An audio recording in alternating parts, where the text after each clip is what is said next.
Est-ce que tu veux être le meilleur artiste ou est-ce que tu veux être l'artiste qui vend le plus?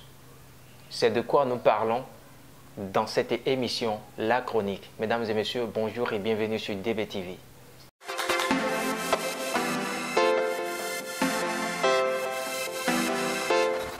Est-ce que tu veux être le meilleur artiste ou est-ce que tu veux être l'artiste qui vend le plus? Parce qu'il y a une sacrée différence entre les deux. Et j'en parle dans cette émission. Être le meilleur artiste et être l'artiste qui vend le plus sont deux choses complètement différentes, même si parfois ça peut se relier. Si tu prends comme exemple Michael Jackson, c'est certainement le meilleur artiste de sa génération, voire de plusieurs générations. Il a été également l'un des artistes qui a le plus vendu au monde. Mais la plupart du temps, l'artiste qui vend le plus n'est pas forcément le meilleur artiste. Si tu vois les dernières statistiques des dernières années sur les morceaux qui ont mieux marché, je suis pratiquement certain que ce ne sont pas des meilleurs, les plus créatifs, ceux qui ont la voix la plus dingue, ceux qui écrivent mieux, ceux qui ont la meilleure prod, qui ont le mieux vendu. Et tout ça pour une seule raison, que le meilleur artiste au monde qui ne sait pas se vendre ne vend pas.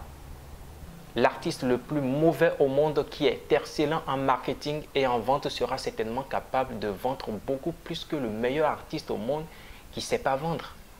Quand tu es un excellent artiste qui a le niveau de malade, que tu as prouvé à tout le monde, à tous tes pairs, que tu es peut-être le meilleur artiste de ta génération et que tu n'as pas ce qu'on appelle de l'approche sociale, c'est-à-dire des gens qui viennent te voir en concert, qui achètent ta musique, qui se prennent en photo avec des t-shirts à ton effigie, eh bien ça ne donnera pas envie à des partenaires stratégiques plus lourds que toi qui peut potentiellement te donner de la visibilité.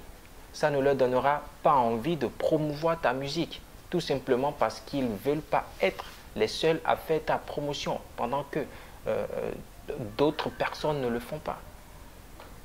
Donc, ma question, je te repose, est-ce que tu veux être le meilleur artiste ou tu veux être l'artiste qui vend le plus? Si tu veux être le meilleur artiste, alors tant mieux, continue à travailler.